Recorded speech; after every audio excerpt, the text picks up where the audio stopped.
같이 사도신경으로 우리의 신앙을 고백하겠습니다. 나는 전능하신 아버지 하나님 천지의 창조주를 믿습니다. 나는 그의 유일하신 아들 우리 주 예수 그리스도를 믿습니다. 그는 성령으로 잉태되어 동정녀 마리아에게서 나시고 본디오 빌라도에게 고난을 받아 십자가에 못 박혀 죽으시고 장사된 지 사흘 만에 죽은 자 가운데서 다시 살아나셨으며 하늘에 오르시어 전능하신 아버지 하나님 우편에 앉아 계시다가 거기로부터 살아있는 자와 죽은 자를 심판하러 오십니다. 나는 성령을 믿으며 거룩한 공교회와 성도의 교제와 죄를 용서받는 것과 몸의 부활과 영생을 믿습니다. 아멘. 찬송가 314장 내 구주 예수를 더욱 사랑 찬양하겠습니다.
사랑이 많으신 하나님, 우리를 사랑하셔서 이렇게 하나님의 그 놀라운 사명들을 우리에게 허락하셔서 우리를 교회로 삼아 주셨습니다. 그런데 안타깝게도 이 세상에서 교회가 빛과 소금의 역할을 잘 감당하지 못하고 세상에서 오히려 예수 그리스도의 그 영광을 가리고 있는, 하나님의 영광을 가리는 그런 모습들을 볼 때가 너무 많습니다. 하나님, 우리가 교회에 대해서 배우고 있습니다. 그냥 아는 것으로 그냥 이래야 된다, 그 정도로 끝나는 것이 아니라 정말로 우리가 성경에 게시되어 있는 대로 교회다운 모습을 찾아서 정말 세상의 빛과 소금의 역할을 잘 감당하는 우리 교회 될 수 있도록, 하나님이 기뻐하시는 정말 그리스도의 몸다운 교회 될 수 있도록 하나님 함께하여 주시옵소서. 우리가 이 땅에서 교회로 무엇을 해야 할지 성경적으로 고민하게 하시고, 세상 사람들과 똑같이 살아가는 것이 아니라 교회답게 살아가는, 교회의 그 사명을 잘 감당하는 우리가 될 수 있도록 도와주시옵소서. 이 시간 성령님 함께하여 주셔서 우리가 배우고 가르칠 때 그냥 지식을 습득하는 것이 아니라 우리 현실 가운데 잘 적용하여서 정말 삶의 변화가 일어나는 그런 공부 될 수 있도록 도와주시옵소서. 함께 하실 줄 믿으며 예수님의 이름으로 기도드립니다. 아멘. 네, 지난 시간에 우리가 그 교회의 어떤 선교적 사명, 그래서 거기까지 했고, 이제 이렇게 뭐 부록처럼 한번 그 문화와의 관계에 대해서 지난주에 나눴습니다. 오늘은 이제 계속해서 교회의 정치에 대해서 같이 배워보도록 하겠습니다. 교회라는 곳이 분명히 어떤 유기체적인 그런 존재이지만, 또한 실제적으로 가시적인 교회는 분명히 조직체이기도 합니다. 그래서 교회는 분명히 이 다스리는 어떤 체계가 분명히 필요하고요. 오늘은 이제 교회 정치의 여러 가지 또 이제 종류들이 있는데 그것들을 한번 살펴보도록 하겠습니다. 제가 이제 한국 기독교 역사에 관한 이제 책을 보는데, 거기에 1970년대를 이렇게 묘사하는 그 글이 있었습니다. 1970년대 대교회주의 운동으로 장로교회는 회중교회와 같이 되었다. 장로교회는 회중교회와 같이 되었다. 이제 요런 그 문장이 있는데, 그러면 거기에서 등장하는 것만 장로교는 또 회중교회, 장로교회, 회중교회, 이제 이렇게 두 가지가 나오는데, 일단은 장로교회가 뭔지 회중교회가 뭔지 알아야 이게 왜 문제가 되는지, 장로교회가 회중교회처럼 된 것이 왜 문제가 되었는지를 이해할 수 있을 것입니다. 그래서 오늘 그러면 장로교회가 과연 무엇이고 어떤 특징을 가지고 있는지를 우리가 같이 한번 배워서 장로교회다운 그런 올바른 어떤 그 정체성들을 우리가 잘 좀 이렇게 지키고 노력하는 그런 우리 교회가 되어야 되겠습니다. 우리 교회는 대한예수교 장로의 부름교회입니다. 분명히 이제 장로교회에 소속돼 있는데, 장로교회는 물론 이제 교리적인 특징들이 분명히 있습니다. 그러나 가장 특징적인 것은 일단 정치 제도, 그 형태에 있어서 장로교 정치를 따르고 있습니다. 그럼 오늘 그 장로교 정치가 무엇인가를 한번 배워보도록 할 건데요. 일단 한 조직이 있을 때 조직에서의 이제 가장 중요한, 어떻든 그 조직이 유지되고 계속해서 운영되어 나가기 위해서는 분명히 이제 거기에서는 의사 결정이 있어야 합니다. 어떤 이제 회의를 통해서 앞으로 어떻게 해야 될지, 어떤 태도를 취해야 할지 의사 결정이 있어야 되고, 이건 너무 중요합니다. 교회에도 마찬가지입니다. 교회가 어떤 조직체라고 할 때 분명히 교회 안에서도 어떤 그 의사 결정 체계가 있어야 하고요. 일단은 그 교회는 기본적으로는 교회의 그 주권은 하나님께 있죠.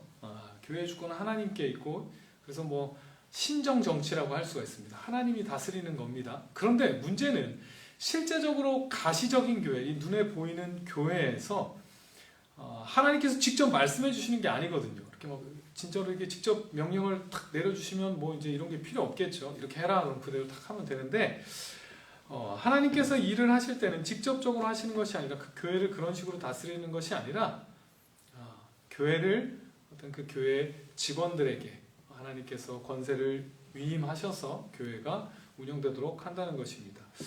마태복음 16장 18절 19절을 한번 찾아볼까요? 교회에 대한 되게 중요한 말씀인데요. 마태복음 16장 18절 19절입니다.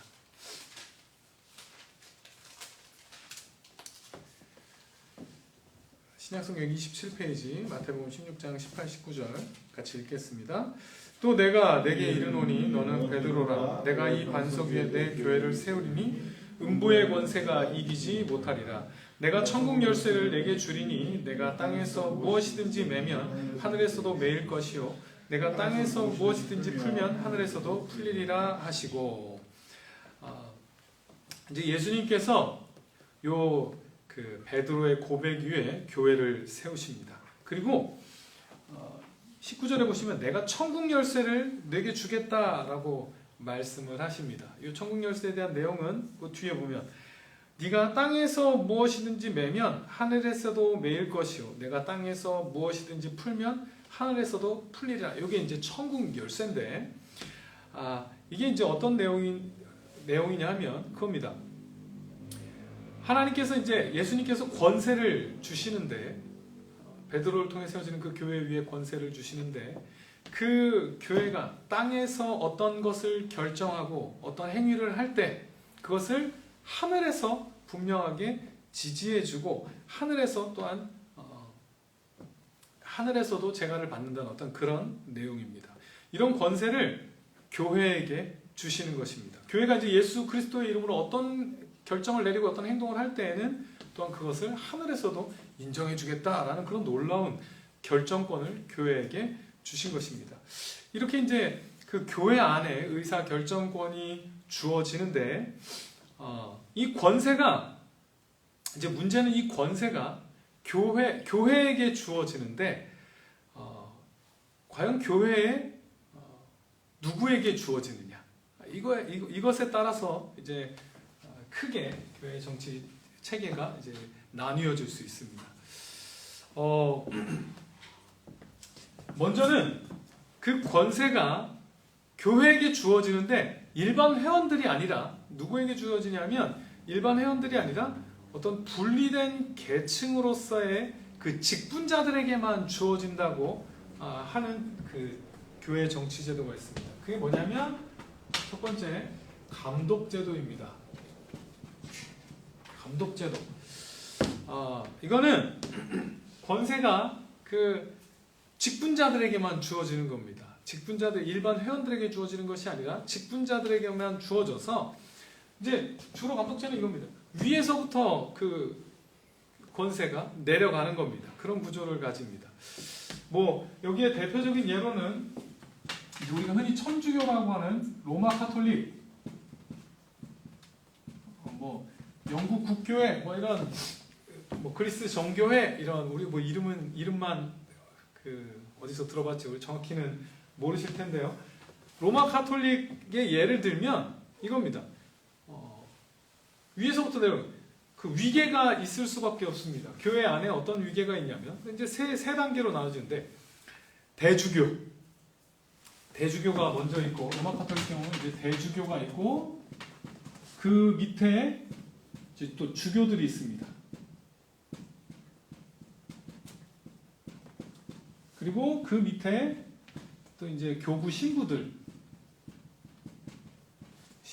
이제 이렇게 이런 위계 질서, 뭐 대주교가 한 명이 아닙니다. 또 대주교들이 이렇게 이제 여럿이 있습니다. 또 이렇게 이런 식으로 이제 위계 질서를 가진 게 이제 로마 카톨릭인데, 그래서 권세는 위로부터 이제 아래로 내려가는 겁니다.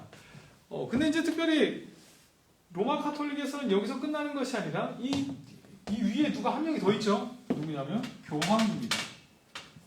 교황에서부터 시작해서 이 의사결정권이 교황이 결정하면 그게 이제 아래로 쭉 내려가는 겁니다. 그래서 이제 이게 전 세계에 걸쳐서 이렇게 딱 위계 질서를 가지고 있습니다. 특별히 이제 교황은 이 대주교들 중에 특별한 또한 대주교들을 선출해서 추기경을 삼고요. 추기경이 또 그 위에 있어서 이제 그런 식으로 이제 완전히 권력 구조가 있어서 그렇게 내려가는 구조를 가지게 됩니다. 감독제는 위에서부터 내려갑니다. 이 문제는 교황이라는 그 존재가요. 이 로마 카톨릭에서는 성경과 전통이 똑같은 그 동등한 권위를 가집니다. 그래서 교황은 어떤 인물이냐면 성경과 전통을 오류 없이 해석할 수 있는 사람이 되어버립니다. 그래서 교황이 결정을 내렸고 교황이 해석하고 교황이 정한 것은 오류가 없기 때문에 자연스럽게 그냥 밑에 사람들은 오류가 없는 내용이니까 진짜로 교황이 내린 결정은 하나님의 말씀이니까 그냥 그대로 순종해서 그대로 쭉 내려가면 되는 그런 구조를 가지게 됩니다. 문제는 그거죠. 이런 정치 형태가 성경에 나와 있지 않다는 겁니다. 이 감독제도를 주장하는 사람들도 인정합니다. 그거 안 나오는 거 알아. 그런 거 성경에 없지.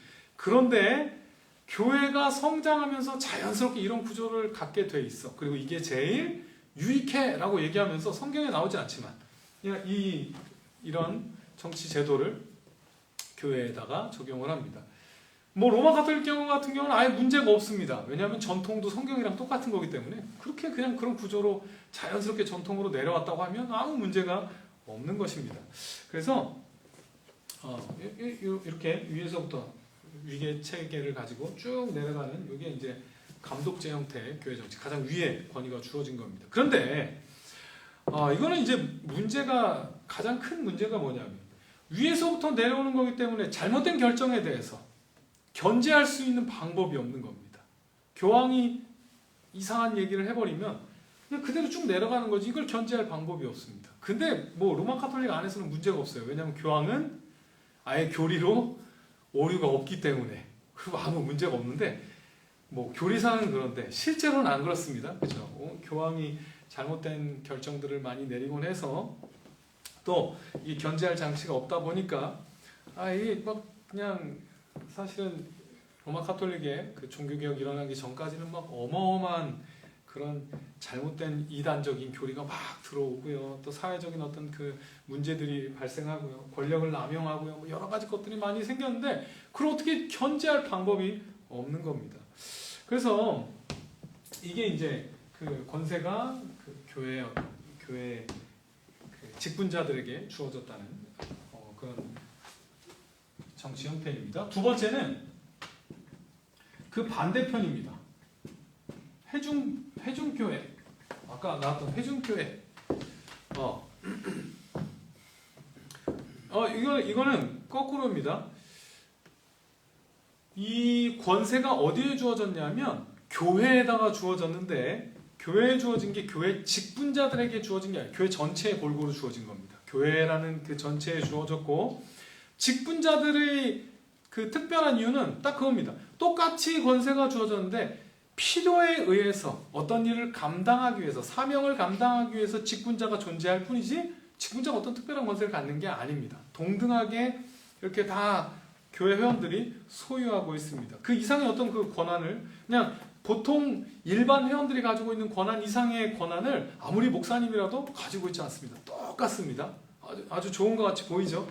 근데 물론 그런데 어떻든 회중교회도 의사결정이 있어야 되기 때문에 이제 그 안에서도 여러 가지 이제 그 조직들은 분명히 있습니다. 목사가 한 명만 있기도 하고 또 여러 명의 그 장로들이 또 결정을 하기도 하고 집단위원회 또는 완전 민주적인 형태가 있기도 하고 조금 이상한 쪽으로 가면 오직 성령님만 일하시는 형태 이런 것도 있답니다. 그냥 사람들이 결정하는 게 아니라 진짜 기도해서 계시를 받으면 그때 움직이는 이런 완전 민주적인 형태. 거기는 이제 그거는 조금 재미로 말씀드리면 어떤 걸 결정할 때 사람들이 동그랗게 모여가지고 기도를 한답니다. 하나님이 응답 주실 때까지 그렇게 동그랗게 그래서 누군가 응답 받으면 이제 그대로 결정을 하는 이제 그런 형태도 있습니다.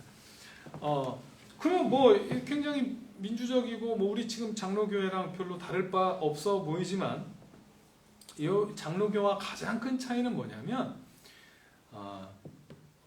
지교의 중심이 된다. 개교의 중심이라는 겁니다. 그러니까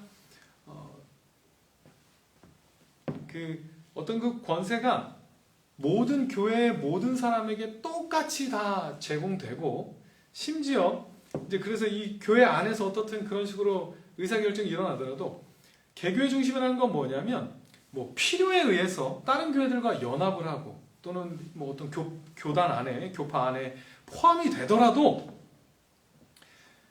그 연합 안에서 결정된 내용들 이런 거는 아무런 힘을 발휘하지 의무 강제를 발휘하지 못합니다. 여기는 그냥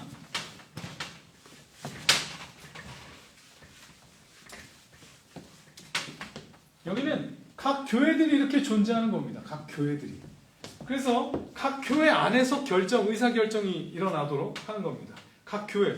이게 교회들끼리 관계 없습니다. 그 교회 안에서 어떻든 공평하게 뭐 여러 가지 방법을 쓰더라도 그렇게 민주적으로 어떻든 교회 안에서 결정이 나면 되는 어떤 그런 방식을 가지고 있습니다. 그래서 이제 연합회에서 어떤 결정을 내도 이거 강제할 수가 없는 겁니다. 그래서 루이스 벌코프라는 그 신학자는 요 회중교회 형태에 대해서 이렇게 평가를 합니다. 되게 중요한 것 같습니다. 개교회가 다른 교회들로부터 독립되어 있다는 이론은 그리스도 교회의 통일성을 표현하기 어려움. 각각 개교회라는 이 개념은 우리 처음에 배웠던 거 기억하실 겁니다. 그죠? 교회는 통일성입니다. 근데 그 통일성을 가시적으로 표현하기가 참 어려운 형태입니다. 그리고 교회를 분열시키는 결과를 초래할 뿐 아니라 교회 정치에서 온갖 자의성의 문을 열어놓을 수가 있다. 지교회에서 문제가 발생할 때 호소할 것이 없게 된다. 그 앞에서 1970년대 대교회주의 운동으로 장로교회가 회중교회처럼 됐다라고 이야기할 때 그 내용이 바로 이것입니다. 장로교회는 원래 그런 것이 아닌데 회중교회 형태로 굉장히 개교회 중심이 되어버려서 문제가 발생하는 겁니다. 아까 루이스 벌코프가 이야기했던 것처럼 개교회에서 문제가 발생하고 개교회가 개교회 중심이 되다 보니까 그 목사가 이단적인 걸 이렇게 설교하고 그러면 견제할 장치가 없는 겁니다. 그냥 그 사람 목회자 스타일대로 그냥 교회가 다 끌려가게 돼버리는 겁니다. 그래서 온갖 자의성의 문을 열어놓게 된다는 게 그겁니다. 그냥 교회가 너무 각자 그냥 나름대로 철학에 따라서 각기 제 길로 가게 되는 그런 결과가 발생하게 되는 겁니다. 그래서 정말 말 그대로 무슨 그 사사기처럼 소견에 오른 대로 교회가 운영되는 겁니다. 어떤 전체적인 흐름도 없고 그냥 개교의 중심이 돼서 그러니까 통일성이라는 거를 찾기가 굉장히 어렵겠죠. 전체 교회들이 어딘가 이렇게 같은 곳으로 가는 게 아니라 그냥 각자 도생하는 겁니다. 각자. 그리고 또 이게 이제 특별히 이제 우리 한국 교회에서 그렇게 장로교회가 개교의 중심이 되니까 무슨 일이 발생하냐면 이거죠. 그냥 개별적인 교회만 신경 쓰게 되다 보니까 교회끼리 경쟁을 하게 되고, 또 교회끼리 경쟁을 하다 보니까 이제 실용주의적인 방법들을 그냥 갖고 들어오는 겁니다. 우리 지난 시간에 마케팅 이론들을 가지고 들어왔다고 했죠.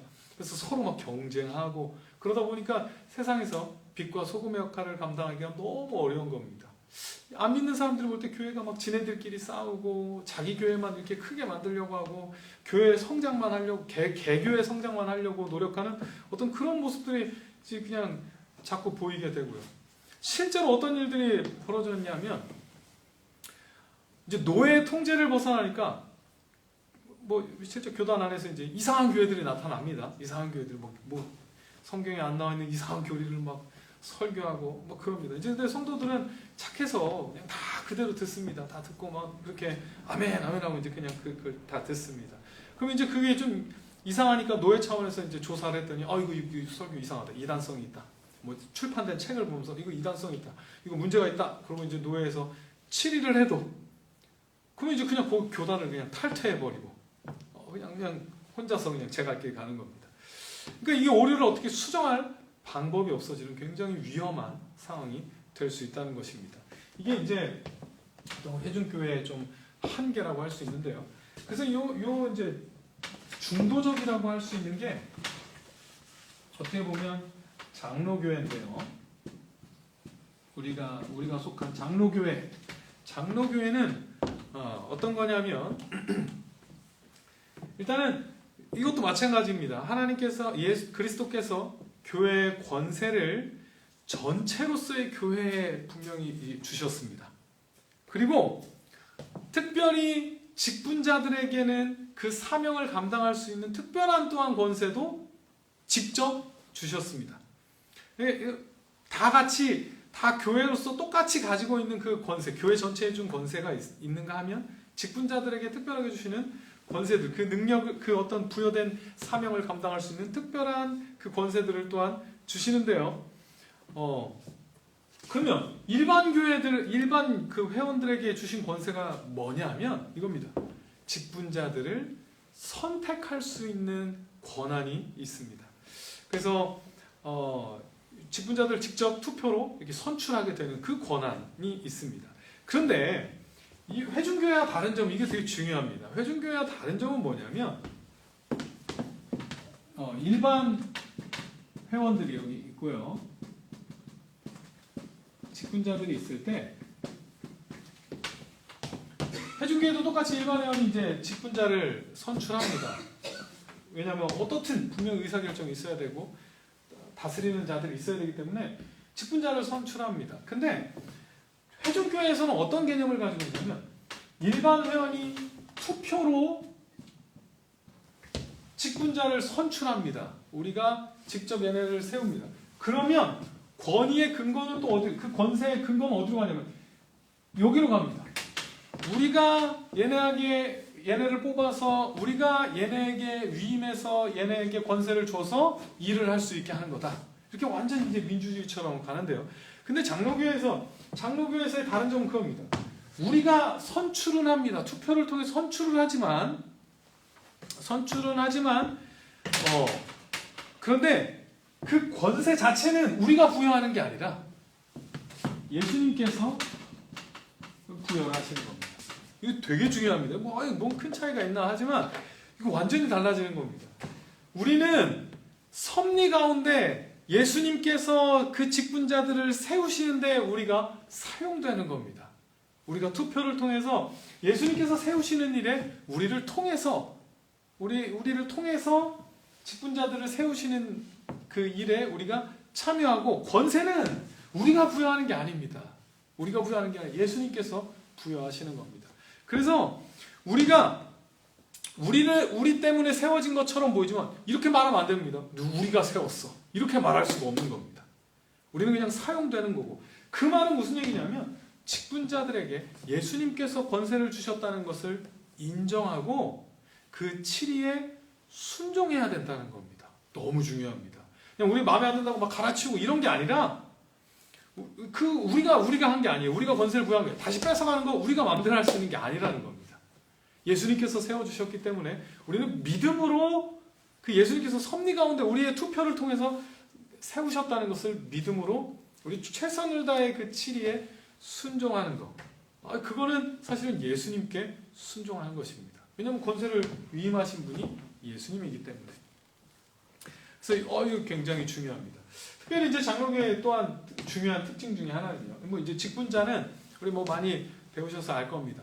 우리 그 교회는 로마 가톨릭에는 엄청나게 많은 직분들이 있지만, 엄청나게 많은 그 사역 그 직분들이 있지만 우리는 딱 두 개입니다. 장로와 집사입니다. 장로와 집사. 특별히 봉사적 직무를 하는 걸 이제 집사라고 하고요. 또 감독하는 일을 장로라고 하는데, 그래서 감독과 장로는 그 장로교회에서는 다른 단어로 보지 않습니다. 또 같은 단어입니다. 근데 그냥 다만 어떤 일을 표현할 때 다른 단어를 썼을 뿐입니다. 역할에 따라서. 근데 이제 장로는 그렇게 장로와 집사가 있는데, 이 직분자는 장로와 집사가 있는데, 특별히 이제 장로에 두 가지가 있는데요. 이것도 이제 우리 많이 배우셔서 다 아실 겁니다. 장로에는 두 가지 역할이 있는데, 가르치는 장로와 다스리는 장로가 있습니다. 가르치는 장로와 다스리는 장로. 가르치는 장로라는 건 이제 설교죠. 그래서 우리 한국 교회에서는, 현재 장로교회에서는 가르치는 장로와 다스리는 장로 두 가지 역할을 감당하고 있는 장로를 목사라고 부르고요. 특별히 다스리는 장로를 장로라고 합니다. 일반 일반 회원 중에 성도들 중에서 선출된 그 대표를 이제 다스리는 장로 역할만 감당하는 그분들을 장로라고 합니다. 그래서 교회는 장로들의 치리를 통해서 운영돼 가는 겁니다. 혼자 하는 게 아닙니다. 뭐 목사가 권한을 받았다고 마음대로 할 수 있는 게 절대로 아니고요. 장로들의 치리회를 통해서 이제 이루어져 가는 것이 이제 장로 교회 정치의 가장 중요한 점인데요. 특별히 근데 그 치리회에는 세 가지가 있습니다.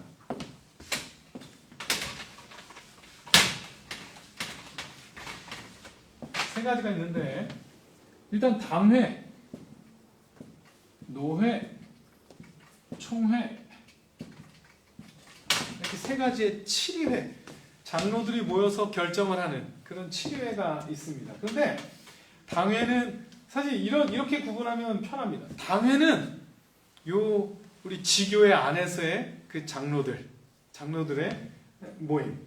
노회는 그 노회 지역 안에 있는 장로들 전체의 모임. 총회는 그 대표로서 전체 교회 대표 장로로 모이는 그 모임. 이렇게 생각하면 좋습니다. 결국엔 다 뭐냐면 장로들의 모임입니다. 우리 장로교회는 그래서 그렇게 장로들의 치리에 순종을 하는 건데요. 특별히 이게 굉장히 중요해요. 노회가 이게 너무 중요합니다. 노회. 장로님들은 다 어디에 소속되어 있는 거냐면 노회 소속입니다. 우리가 개교의 중심이 될 수 없다고 아까 처음에 말씀드렸던 이유가 뭐냐면 기본적으로 장로교 정치는 노회 중심입니다. 그러니까 무슨 의미냐면 개교회로 존재하는 게 절대 아니라는 겁니다. 이 개교회의 전체 모임인 지역 모임인 노회를 중심으로 이루어져 가는 거지 절대로 한 개교회 혼자 할 수 없습니다. 이 당회는 노회 치리회, 이 더 상위 치리회의 결정에 따라야 합니다. 노회에서 이렇게 결정하면 그 당회에서도 당연히 그 결정에 따라하고요. 또 노회에서 해결될 수 없는 걸 상위 총회에서 또 결정을 하면 또 그거를 노회에서 따라야 하는 것입니다. 이런 단계를 둔 이유는 분명합니다. 뭐냐면요. 각 한 교회의 그 오류를 스스로 해결할 수 없을 때 분명히 노회의 도움을 받을 수 있도록 그렇게 연합을 하는 거고 어떻게든 장치를 마련하는 겁니다. 인간은 실수할 수밖에 없고요. 분명 인간들의 모임에는 오류가 있을 수밖에 없기 때문에 권한을 최대한 분산시켜서 최대한 오류를 줄이고 어떻든 최대한 정말로 하나가 돼서 그 교회다운 모습을 유지하기 위해서 장로의 정치는 이런 장치들을 마련한 것입니다. 그래서 이거 굉장히 중요합니다. 개교의 중심이 사실은 기본적으로는 개교의 중심이 될 수가 없습니다. 우리는 노예 치리를 다 거기에 순종해야 하기 때문에 기본적으로 개별교회가 타락하는 걸 막고 어떻든 또한 개교회가 세워지도록 노예에서 또한 그렇게 한 교회가 세워지는 것을 돕고 그렇게 같이 일을 하도록 하는 게 사실은 장로교회의 중요한 그 정치의 특징입니다. 문제는 아까 처음에 말씀드렸던 것처럼 이름은 장로교회인데 우리가 정치적인 장로교회라고 이렇게 분명히 말은 하는데 굉장히 이제 개교회 중심으로 지교회 중심으로 그렇게 변질된 시기가 있었다는 겁니다. 원래 1960년대에는 저는 이게 굉장히 좋은 모델이라고 생각합니다. 그 한국 기독교 역사에서 보니까 1960년대 한국 장로교회가 지역 노회를 중심으로 지교회를 개척하고 이렇게 노회 중심으로 해서 교회를 개척하고 또 구제와 교육을 노회 중심으로 하고 심지어는 병원도 세우고 심지어는 대학도 운영했다고 합니다. 노회 중심으로 1960년대요. 그렇게 되면서 굉장히 많은 일들을 그렇게 하나가 돼서 그렇게 했던 시기가 있었다고 합니다. 근데 이제 개교회주의가 이제 확산되면서 교회 연합 사업들이 점점점 이제 경시되게 됐고요.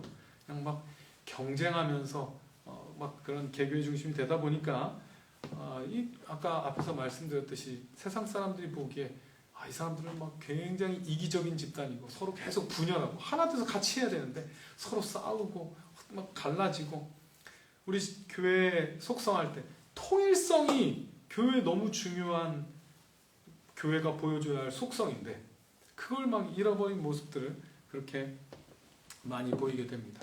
저는 장로교회에 대해서 하면서 그런 생각을 합니다. 우리의 시선을 좀 넓히셔야 합니다. 생각해 보셨으면 좋겠어요. 우리 교회 존재 이유가 뭔가? 지교회 중심이 아니라는 거, 이거 그냥 우리 교회만 신경 쓰지 말자가 아니라 저는 훨씬 더 큰 그림 안에서 교회를 봐야 된다고 생각을 합니다.